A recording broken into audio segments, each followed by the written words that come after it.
오늘은 인도하시는 하나님이라는 제목으로 하나님의 말씀을 나누도록 하겠습니다. 오늘도 모세가 만난 그 하나님을 통하여서 우리의 인생을 향한 하나님의 마음을 하나씩 알아가 보도록 하겠습니다.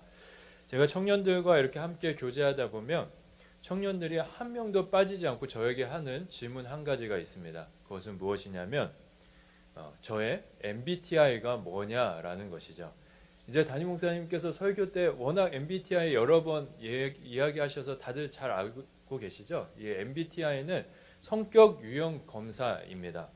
이 MBTI에 따르면 사람의 성격 유형은 총 16가지입니다. 이렇게 그림에 있는 대로 16가지인데요.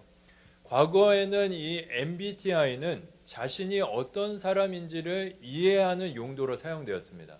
근데 지금 조금 다른 용도로 사용되는데요. 자신을 이해할 뿐 아니라 내 앞에 있는 사람, 주변에 있는 사람이 어떤 유형의 성격을 갖고 있는지 다른 사람을 이해하는 용도로 훨씬 더 많이 사용되고 있습니다. 그래서 청년들은 물론이고 초등학생들까지도 이 MBTI 16가지 유형을 다 외우고 이를 통해서 다른 친구들이 어떤 성향을 갖고 있는지 사람에 대해서 이해하며 살아가고 있습니다. 예를 들어 보면은 이런 것 같아요. MBTI 유형 중에 J 유형이 있고요, P 유형이 있습니다. 아래 내용은 이제 J가 가진 특징이고요. P 유형 아래 있는 내용들이 P 유형이 가진 특징인데 가장 두드러진 특징은 J는 무엇을 하든지 계획을 한다는 것입니다. 계획대로 해야만 되는 사람인 것이죠. P 유형의 사람은 계획은 있지만 계획보다 그 순간의 감정이 더 중요한 사람입니다. 그래도 뭘 하든지 즉흥적으로 하는 그런 성향을 가진 사람들인데요. 그래서 청년들과 아이들은 갑자기 이런 유형을 갖고 이제 청년들이 또 아이들이 사람을 이해하며 살아가고 있는데요. 그래서 청년들과 아이들은 갑자기 친구가 계획에도 없던 일을 돌발적으로 행하면 저 친구는 P 성향을 가졌구나 라고 이렇게 생각하고요. 또 어떤 친구가 이 일은 절대 안 될 것 같은데 끝까지 계획대로 하는 그런 친구를 보면 이 친구는 J 유형을 갖고 있는 J의 성향을 갖고 있구나 라고 생각한다고 합니다. 방금 제가 성도님들에게 MBTI 유형 중 계획형인 J형과 또 즉흥적인 성향을 가진 P에 대해 말씀드렸는데요. 재미삼아 우리 한번 생각해 봤으면 좋겠습니다. 성도님들은 J 유형인가요? 아니면 P 유형이신가요? 한번 생각해 보시겠어요? 네. 아마 J인 분들이 더 많으실 것 같긴 한데, 그러면은 저는 어떤 유형일 것 같으신가요? 네. J요? 정확하십니다. 저는 철저한 J 유형입니다. 저는 무슨 일을 하든지 계획을 세우고요. 그 계획을 한 거를 하나씩 지워가는 것을 굉장히 즐거워하는 성향을 가지고 있습니다. 그러다 보니까 청년 시절에 이제 학교나 교회에서 계획에서 벗어나 즉흥적으로 행동하는 P 성향을 갖고 있는 친구들이나 형 누나들과 함께하는 것을 굉장히 저는 힘들어 했었습니다. 왜냐하면 제 머릿속에 P 유형을 갖고 있는 성향을 갖고 있는 사람은 즉흥적인 사람이 아니라 P 성향을 가지고 계신 분들 용서해 주시기 바랍니다. 제 생각에는 저 사람은 정말 무계획한, 무책임한 사람이라는 그런 생각이 제가 있어서 어릴 때는 피해 다녔던 것이죠.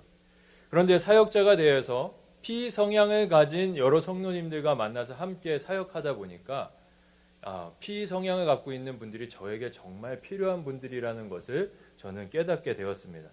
사역을 하다 보면 계획대로 되는 일이 있지만 계획대로 안 되는 일들이 훨씬 많죠. 그럴 때 P 성향을 가진 분들은 계획대로 되지 않은 결과에 대해서 저에게 책임을 묻거나 저에게 대해서 따져 물으시는 것이 아니라 오히려 벌어진 상황을 유연하게 대처하면서 저에게 많은 도움을 주셨습니다. 그때 저는 P 유형인 분들이 즉흥적이고 계획이 없는 분들이 아니라 이분들도 다 계획이 있으시고 또 계획이 있는 것을 넘어서서 상황에 맞게 계획을 수정할 수 있고 또 보완할 수 있는 아주 유연한 성향을 갖고 있는 분들이라는 것도 알게 되었습니다. 더불어서 저는 나와 다른 성향을 갖고 있는 이 이런 분들과 함께 공동체를 이루며 살아가는 것이야말로 하나님의 선하신 계획이고 또 인도하심이라는 것을 사역을 하면서 여러 번 깨닫게 되었습니다. 성도 여러분, J나 P나 우리 모두가 이 땅을 살아가면서 계획을 세우면서 살아갑니다. 그러나 우리가 세운 계획은 말 그대로 계획일 뿐이죠. 계획대로 되는 것보다는 사실 계획대로 안 되는 것들이 훨씬 더 많습니다. 이것에 대해서 다들 공감하시죠? 정말 인생은 계획대로 되지 않는 것 같습니다. 이렇게 계획이 틀어지게 되면 우리는 믿음이 있기 때문에 하나님 앞에 나아가서 엎드려서 하나님의 인도하심을 구하죠. 그리고 하나님의 뜻에 맞춰서 우리의 인생의 계획들을 수정하고 보완하면서 하루하루를 살아갑니다. 그런데 성도 여러분, 이러한 우리의 모습이 단지 우리들만의 모습은 아닌 것 같습니다. 성경에 등장하는 여러 인물들을 우리가 살펴보면 그들 또한 자신이 세운 계획대로 살아간 것이 아니라 눈앞에 펼쳐진 상황 속에서 하나님의 계획을 발견하고 하나님의 인도하심에 따라 이 땅을 살아간 것을 볼 수가 있습니다. 그 대표적인 인물 중 한 사람이 바로 우리가 계속해서 살펴보고 있는 모세이죠. 모세가 태어났을 때 모세의 부모인 아므람과 요게벳의 양육 계획에는 아들을 갈대 상자에 담는 계획은 없었을 것입니다. 그렇겠죠? 또 모세가 애굽 왕자로 살아갈 때 모세의 인생 계획에는 광야에서 양을 치며 살 것이라는 계획이 없었을 것입니다. 이와 더불어서 모세가 40년 동안 목자로서 살아가면서 그의 마음 가운데 남은 인생을 이스라엘의 지도자로 살아가겠다는 계획도 그에게는 없었겠죠. 모세의 인생은 계획대로 된 것이 하나도 없습니다. 반대로 이야기하면 모세의 인생은 하나님의 인도하심을 따라 살아온 인생인 것이죠. 이러한 모세의 인생 120년은 그리스도인의 삶이란 내가 세운 계획대로 살아가는 것이 아니라 나로 하여금 계획을 세우게 하기도 하시고 그 계획을 수정하게 하기도 하시는 하나님의 인도를 따라 살아가는 것임을 모세가 우리에게 가르쳐 주고 있습니다. 그래서 오늘은 주어진 본문을 통하여서 우리를 인도하시는 그 하나님의 마음을 알아가기를 원합니다. 오늘 본문에 보면요, 모세의 인생뿐 아니라 이스라엘 백성들 또 오늘을 인도하시는 하나님의 특별한 섭리가 나타나고 있습니다. 오늘 주어진 출애굽기 말씀을 통해 하나님의 인도하심을 따르기 위해서 오늘 나에게 필요한 영적인 마음가짐이 무엇인지 한번 생각해 보려고 합니다. 이와 더불어서 실제적으로 하나님의 인도를 받기 위해서 우리가 일상 속에서 어떤 믿음의 열심을 내야 하는지 그 내용에 대해서도 우리가 함께 생각해 보려고 합니다. 바라기는 이 시간을 통해 우리의 계획을 하나님 앞에 내려놓고 우리를 향한 하나님의 뜻을 발견하고 순종함으로 어디에 가든지 어느 곳에 있든지 하나님의 선하신 인도하신 가운데 살아가는 우리 모든 성도님들의 삶이 되기를 예수님의 이름으로 축복합니다. 그럼 본론으로 들어가서 우리 내용을 하나씩 살펴봤으면 좋겠습니다. 이스라엘 백성들은 하나님의 전능하신 그 손길 안에서 노예 생활을 했던 애굽을 탈출하게 되죠. 드디어 430년의 노예 생활에서 이스라엘 백성들이 해방된 것입니다. 그렇게 그들이 자유로워졌을 때 그들은 아마 자유를 만끽하면서 이제 고생 끝 행복 시작이다 라고 외쳤을지 모르겠습니다. 그러나 그들의 상황은 행복이 시작된 것이라고 말하기는 어려웠죠. 왜냐하면요, 그들의 삶 앞에는 그들이 앞으로 걸어갈 길 앞에는 메마른 땅인 광야가 펼쳐져 있었기 때문입니다. 그들은 애굽의 노예에서 하나님의 백성으로 세워지기 위해서 광야라는 훈련장에 입소하게 된 것이죠. 이스라엘이 훈련의 시간인 광야를 지나 가나안에 도착하기까지 걸린 시간은 무려 40년이라는 시간이었습니다. 지도를 한번 보여주시겠습니까? 이스라엘 백성들이 가나안 땅을 가는 그 과정에 대한 지도인데요. 이스라엘 백성들이 가나안 땅으로 갈 때 40년이 걸렸는데 40년이 걸려서 간 그 길은 파란색으로 된 표시된 그 길을 따라서 이스라엘 백성들이 갔습니다. 그런데 지도를 봐서 아시겠지만 사실 이스라엘 백성들이 가나안 땅을 향할 때 40년이나 걸려서 갈 그 길이 그 정도로 그 길이 멀지는 않았죠. 빨간색 선으로 있는 그 그림을 보면 알 수 있듯이 사실 애굽에서 가나안으로 가는 그 길은 10일이면 갈 수 있는 비교적 짧은 길이었다고 합니다. 그런데 하나님께서는 이상하게도 이스라엘을 가장 빠른 길이 아니라 삥삥 돌아가는 우회하는 길로 인도하셨습니다.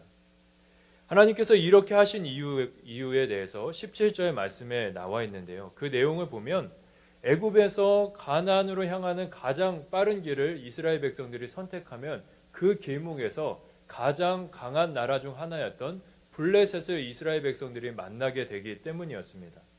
출애굽과 동시에 강대국과 전쟁을 하게 되면 이스라엘 백성들이 그 자리에서 다시 애굽으로 돌아갈 수도 있기 때문에 하나님께서는 그러한 것을 예상하셔서 이스라엘 백성들을 조금 돌아가는 광야의 길로 인도하셨던 것이죠. 이러한 하나님의 계획 가운데 이스라엘 백성들은 광야 40년의 그 길로 접어들게 됩니다. 그리고 그 시작점에서부터 이스라엘 백성들은 하나님의 놀라우신 인도하심을 경험하게 됩니다. 그 광경이 오늘 본문 말씀 21절과 22절 말씀에 기록되어져 있습니다. 이 말씀 우리 같이 한번 읽어보도록 하겠습니다. 여호와께서 그들 앞에서 가시며 낮에는 구름 기둥으로 그들의 길을 인도하시고 밤에는 불 기둥을 그들에게 비추사 낮이나 밤이나 지나가게 하시니 낮에는 구름 기둥 밤에는 불 기둥이 백성 앞에서 떠나지 아니하니라. 아멘. 하나님께서는 낮에는 구름 기둥으로 밤에는 불 기둥으로 이스라엘 백성들을 인도하십니다.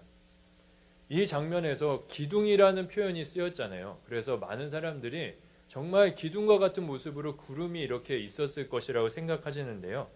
사실 이어지는 출애굽기 이후의 내용들을 보면 이스라엘 백성들을 인도했던 그 구름은 구름 기둥의 모양이 아니라 이스라엘이 지냈던 그 진영을 덮고 있는 그 구름 전체를 가리키고 있는 것이라는 것을 우리가 알 수가 있습니다. 그리고 이 구름은요, 이스라엘 백성들 중심에 있었던 성막을 위주로 이렇게 조금씩 이동했는데요.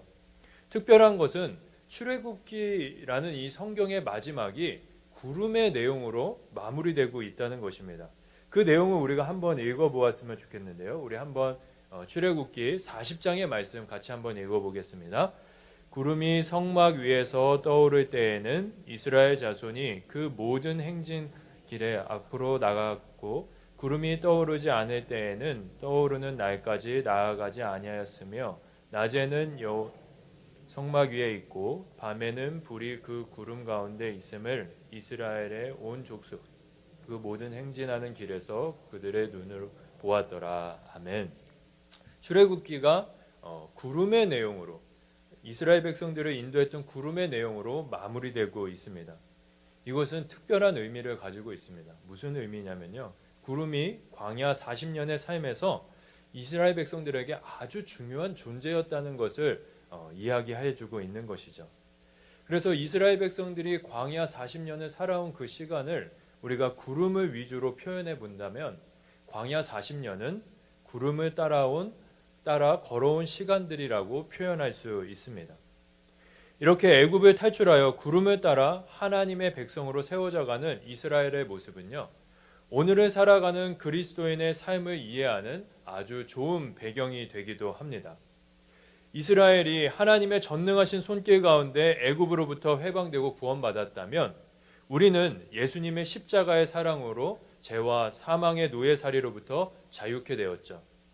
또 이스라엘이 구름을 따라 가나안에 도착하는 과정을 통해 하나님의 백성으로 세움을 받았다면 우리는 하나님의 인도하심을 받아 이 땅의 과정을 통하여서 하나님 나라의 백성으로 세워져 가고 있습니다.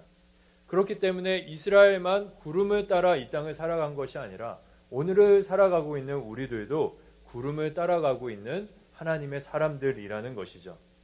그런데요, 성도 여러분, 이스라엘 백성들과 우리들 사이에는 아주 큰 차이점 한 가지가 있습니다. 이스라엘은 구름을 통해 하나님의 인도하심을 선명하게 볼 수 있었습니다. 하지만 우리는 하나님의 인도하심을 육안으로 선명하게 볼 수는 없죠. 그래서 많은 분들이 오늘 본문 말씀을 이렇게 묵상하시면서 하나님께서 이스라엘 백성들을 구름으로 인도하셨듯이 우리가 볼 수 있도록 선명하게 인도하셨으면 해주셨으면 좋겠다라고 이야기하십니다. 그러면서 덧붙여서 하시는 이 말씀이 그렇게 선명하게 인도해 주시면 기쁨으로 무조건 순종할 수 있다라고 이렇게 이야기하시죠.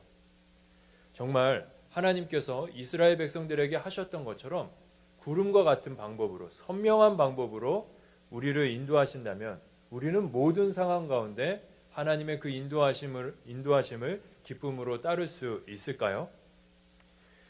사실 모세 시대 이스라엘이 구름을 통해 하나님의 인도하심을 따르는 것은 우리가 생각하는 것보다 단순하고 쉬운 일이 아니었습니다. 우리가 보기에는 구름이 뜨면 그 구름을 따라가면 되고 구름이 멈추면 그 자리에 멈추면 될 것 같지만 전혀 그렇지 않다라는 것이죠. 구름을 따라 하나님의 인도하심을 따르는 이스라엘 백성들이 갖고 있었던 그 고충과 어려움을 알 수 있는 말씀 한 구절이 있습니다. 민수기 9장의 말씀인데요. 우리 우리말 성경 버전으로 조금 길지만 이 말씀을 우리 같이 한번 읽어보도록 하겠습니다. 때로는 구름이 성막 위에 며칠만 머물 때도 있었습니다. 그들은 여호와의 명령을 따라 진을 쳤고 여호와의 명령을 따라 길을 떠났습니다. 때로는 구름이 저녁부터 아침까지만 머물러 있을 때도 있었습니다. 그런 때 길을 떠났습니다. 낮이든 밤이든 구름이 움직이면 그들은 길을 떠났습니다. 이틀이고 한 달이고 1년이고 구름이 성막 위에 머무르면 이스라엘 자손은 진에 머무르고 길을 떠나지 않았습니다. 그러다 구름이 떠오르면 그들은 길을 떠났습니다. 여호와의 명령을 따라 그들은 진을 치고 여호와의 명령을 따라 길을 떠났습니다. 그들은 여호와께서 모세를 통해 하신 여호와의 명령에 순종했습니다. 이 말씀을 통해 알 수 있듯이 구름이 어느 날은 하루 정도 짧게 머무는 날도 있지만 어떤 날은 한 달 혹은 1년씩 길게 머무는 날도 있었습니다. 이 말씀을 토대로 이스라엘 백성들이 구름을 따라 하나님을 따르는 것을 우리가 상상해 보면 그 일이 얼마나 고된 일인지 우리가 알 수가 있습니다. 우선 구름을 따라 살아간다는 것 자체가 굉장히 큰 일이죠. 우리가 캠핑을 가면 텐트를 폈다가 작은 텐트지만 그 텐트를 폈다가 다시 접는 그 일이 굉장히 생각보다 쉽지 않습니다. 그런데 200만이라는 거대한 민족이 텐트를 접고 짐을 싸고 다시 짐을 풀고 텐트를 치며 살아갔으니 이 일은 쉬운 일이 아니었던 것이죠. 그림을 한번 보여주시겠습니다. 그림 한번 보여주세요. 네, 이스라엘 백성들이 이런 대형을 갖고 광야에서 살아갔는데요. 이렇게 텐트를 치고 살아갔던 것입니다. 그 광경에서 이러한 모습에서 구름을 따르는 모습을 생각해 보면 아침에 일어나서 어렵게 짐을 싸서 구름이 인도하는 대로 길을 떠났습니다. 한 15일이면 구름이 멈출 줄 알았는데 한 달이 가도 구름이 멈추질 않습니다. 그러다 어느 날 구름이 한 자리에 멈췄습니다. 오랜만에 이스라엘 백성들 가운데 휴식이 찾아온 것이죠. 그래서 이스라엘 백성들이 기쁜 마음으로 그 자리에 짐을 풀었습니다. 그리고 생활할 준비를 하니까 하루가 다 가서 잠을 청했습니다. 그리고 아침이 되었죠. 텐트를 열어봤는데 갑자기 구름이 움직이기 시작합니다. 짐을 푼 지 하루밖에 되지 않았는데 구름이 움직인 것입니다. 이럴 때면 아마 이스라엘 백성들은 구름을 바라보면서 크게 분노했을 것입니다. 하지만 화를 낸들 무슨 소용이 있겠습니까? 이스라엘 백성들은 현실을 받아들이고 쉽지 않지만 다시 한번 자신의 감정을 추스리면서 구름을 따라 떠날 채비를 했을 것입니다. 이스라엘 백성들은 구름을 따르기 위해서 자신의 감정과 그 육체적인 필요를 부인했어야만 했던 것이죠. 이스라엘 백성들만 힘들었을까요? 모세도 매우 힘들었습니다. 모세는 광야에서 40년을 살아온 광야 전문가였습니다. 그는 진을 치면 좋은 곳이 어디인지 너무나 잘 알았고요. 어디로 가는 길이 지름길인지도 잘 알고 있었습니다. 구름이 인도하는 그곳이 모세가 경험한 광야에 대한 경험과 일치하면 모세는 그대로 했을 것입니다. 문제는 모세의 경험과 구름이 인도하는 것이 불일치할 때였죠. 이렇게 모세의 경험과 구름의 인도가 불일치하면 모세의 마음 가운데 자신의 경험대로 하고 싶은 그 욕구가 일어났을 것입니다. 그러나 모세는 자신을 부인하고 자신의 경험을 내려놓고 구름이 인도하는 대로 이스라엘 백성들을 인도해야만 했습니다. 구름을 통해 하나님의 인도하심을 따른다는 것은 우리가 보기에는 평안하고 기쁨의 길로 보입니다. 하지만 그 현실은 자기 부인의 아주 좁은 길이었다라는 것이죠. 이 대목에서 우리는 하나님의 인도하심을 따를 때 우리에게 필요한 영적인 마음의 태도 한 가지가 무엇인지 깨달을 수 있습니다. 그것이 무엇입니까? 나의 계획과 뜻을 하나님 앞에 내려놓고 하나님의 계획과 하나님의 인도하심에 나의 삶을 맞추는 자기 부인입니다.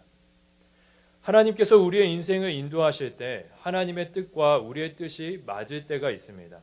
이럴 때 너무나 기쁘죠. 하나님께서 나의 기도를 이루어 주신 것 같고 나에게 인도하시는 그 하나님께 감사가 절로 넘쳐나게 됩니다. 근데 문제는 하나님의 뜻과 나의 뜻이 맞지 않을 때가 있다라는 것입니다. 나는 떠나기 원하지만 하나님께서는 나에게 그 자리에 머물러 있으라고 말씀하십니다. 반대로 나는 이 자리에 머물고 싶지만 하나님께서 그 자리를 떠나라고 말씀하십니다. 이렇게 하나님의 뜻과 나의 뜻이 다를 때 나의 뜻을 내려놓고 하나님의 뜻에 순종하는 자기 부인의 마음 없이는 우리는 하나님의 인도를 따를 수가 없죠. 이 부분은 우리 구주이신 예수님께서도 제자들에게 굉장히 강조하신 부분이기도 합니다. 마태복음 16장에 보면 이런 말씀이 있죠. 우리 함께 읽겠습니다. 누구든지 나를 따라오려거든 자기를 부인하고 자기 십자가를 지고 나를 따를 것이니라. 아멘. 사랑하는 성도 여러분, 하나님의 인도하심을 따른다는 것은 삶의 주권을 하나님께 맡겨드리는 것입니다. 삶의 목적을 하나님이 아닌 나의 꿈과 계획을 이루는 것에 두는 것은 하나님의 인도하심을 따르는 인생이 아닌 것이죠. 그렇게 하나님의 인도하심을 따르기 위해서 하나님의 인도하심을 따르기 위해서는 자기 부인이라는 이 영적인 마음가짐이 우리에게 너무나 필요한 것입니다. 성도 여러분, 혹시 오늘 우리 가운데 내가 세운 계획에 너무나 몰두한 나머지 하나님의 뜻과 계획을 놓치고 있는 부분이 있지는 않습니까? 아니면 하나님의 뜻이 분명히 우리 가운데 들려오고 있음에도 불구하고 그 뜻을 향해서 등을 돌리고 있는 모습이 우리의 모습은 아닙니까? 만약 오늘 우리의 마음 상태가 그렇다면 오늘 우리 가운데 필요한 은혜는 하나님 앞에 나의 뜻을 내려놓는 자기 부인이라는 착한 마음인 것입니다. 이 시간 성령 하나님께서 우리의 심령에 하나님 앞에 나의 뜻을 내려놓는 착한 마음과 함께 우리의 삶을 가장 좋은 길로 인도하시는 선하신 하나님을 향한 신뢰가 솟아나게 해주시기를 간절히 소망합니다. 그리하여 어디를 가든지 그 소망에 이끌려서 어떤 상황에 있든지 늘 하나님의 인도하심 가운데 거하는 우리 모든 성도님들의 삶이 되기를 예수님의 이름으로 축복합니다. 우리 한 가지만 더 살펴보려고 하는데요. 우리가 지금 하나님의 인도하심에 대해서 쭉 살펴보고 있습니다. 아마 설교를 들으면서 이쯤 되면 성도님들 마음 가운데 목사님 자기 부인을 통해서 하나님의 인도하심을 따라야 되는 것은 알겠는데 하나님의 인도하심을 우리가 어떻게 알 수가 있습니까? 라는 그 질문이 생기실 수도 있을 것 같습니다. 이런 질문을 갖고 계신 분들이 계실 텐데요. 저는 한 주에 한 번씩 초등학생들과 수요일마다 하나님을 예배하고 있습니다. 오늘도 아이들과 함께 아침에 예배하고 왔는데요. 오늘은 지금 이 시간 성도님들에게 전하고 있는 말씀을 아이들 버전으로 그 아이들에게 초등학생들에게 전하고 왔습니다. 아이들에게 오늘 말씀 내용들을 쭉 설명한 후에 마지막에 아이들에게 물어봤습니다. 얘들아, 이스라엘 백성들을 하나님이 구름을 통해 인도하셨다면 우리를 인도하실 때 하나님께서는 무엇을 통해 인도하실까? 라고 이렇게 물어보았습니다. 질문이 끝나기도 전에 한 여자아이가 손을 들더니 이렇게 이야기합니다. 목사님, 우리는 하나님의 말씀인 성경을 통해서 하나님의 인도하심을 알 수 있어요. 라고 이렇게 이야기해 주었습니다. 너무나 귀엽죠. 성도 여러분, 우리는 하나님의 말씀을 통해 우리의 삶을 이끄시는 하나님의 인도하심을 선명하게 알 수가 있습니다.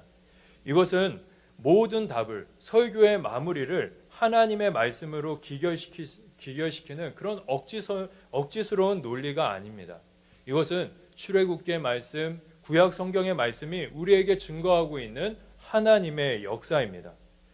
광야 40년 동안 이스라엘을 인도했던 구름 기둥이 마지막으로 등장하는 한 장면이 있는데요. 그 장면은 죽음을 앞둔 모세와 그 다음을 이끌어갈 여호수아가 하나님의 임재로 들어가는 장면입니다.